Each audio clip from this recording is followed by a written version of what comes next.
Welcome to a journey through the history of art. We will travel along a timeline from the caves to the 19th century. My name is Dr. Jeanne Willette. Let's begin by making the familiar unfamiliar. Although the Renaissance proudly named and proclaimed itself as the rebirth of classicism, the Baroque period was named, like most art historical periods, much later in the middle of the 18th century. Baroque is a word that meant a bizarre taste that did not conform to the rules of classicism. However, art history today does not make anachronistic judgments, but views art in its original cultural context in order to understand its role in society and the task assigned to the artist by society.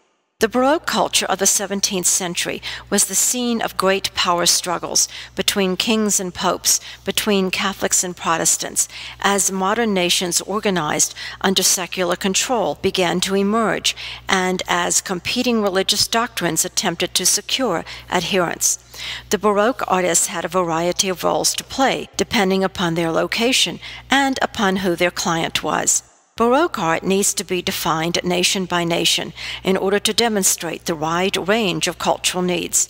First stop, Italy, home base for the Roman Catholic or Universal Church, an institution under siege from Protestant charges of corruption.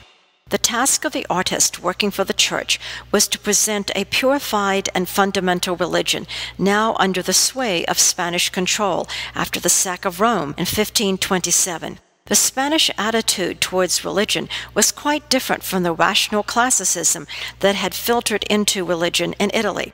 Under Spanish rule, religion was purged of logic and became mystical and highly emotional, and art was stripped of any lingering pagan elements. If the southern European nation of Italy and the northern nation of France have anything in common, it is that both used art frankly and forcefully as propaganda. Whether working under the Catholic Church, especially in Rome, or the French king, the artist was essentially a propagandist and an advertiser for a set of beliefs. The Baroque artist worked for centers of power, if they were prominent and sought after superstars.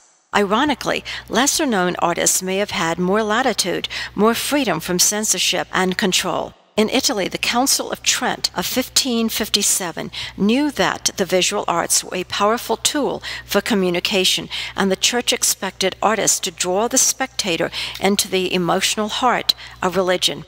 In 1685, Andrea Pozio painted the ceiling of St. Ignazio in Rome. The viewer, gazing raptly upward, is drawn to the heavens. The trompe-l'oeil approach makes the actual architecture of the building open to the sky, revealing figures floating towards the light, through the clouds, towards infinity. This blurring of the boundaries between illusion and reality can also be seen in Gian Lorenzo Bernini's The Ecstasy of St. Teresa and the Cornaro Chapel of 1647-52. A concerta or concept showing a moment of religious bliss in the life of a mystic saint. The concept is that we, the viewers, are in a theater, sitting in boxes, watching a beautiful male angel piercing a female saint with a long golden arrow. To the modern eye, there is something voyeuristically creepy about the male members of the Cornaro family nearly falling out of their theater boxes, gawking at the woman whose garments were stirring with the force of her emotions, and whose face is tilted back, mouth open, eyes closed. Even a marble skeleton on the floor below is involved in religious scopophilia. One of the best examples of a Baroque artist was almost forgotten by art historians. Artemisia Gentileschi, like all artists who were women, had to wait until the feminist movement of the 1970s to find her rightful place in history. During a time when women were excluded from the visual arts, Gentileschi was allowed to be trained as a painter only because her father, Eulfio, was her teacher. Despite her gender, however, Gentileschi found clients and patrons who were eager to buy her dramatic works of art. Most famous is her series on the life of a hero from the Bible, Judith. When compared with her male colleagues, Gentileschi's dramatic painting of Judith beheading her enemy, Holofernes, is riveting and powerful, far more realistic and bloody than the renditions of other artists.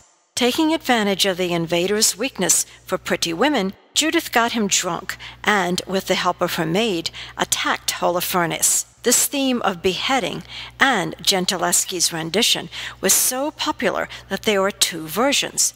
The next scenes of the story, told by Baroque candlelight, depict the suspenseful aftermath. As an example of Baroque artists, the art of Gentileschi had it all: drama and suspense, staged in an in-your-face theatrical manner, taking advantage of exciting diagonals, suspenseful obscurity, animus chiaroscuro, all the hallmarks of the Baroque, to tell a powerful story of bravery. The viewer is engaged and involved, horrified at the struggle between the doomed man beset by two determined women. Judith saved her people through her bravery, and it could be argued that Gentileschi created one of the most exciting versions of the story that seems tailor-made for the tastes of the Baroque culture.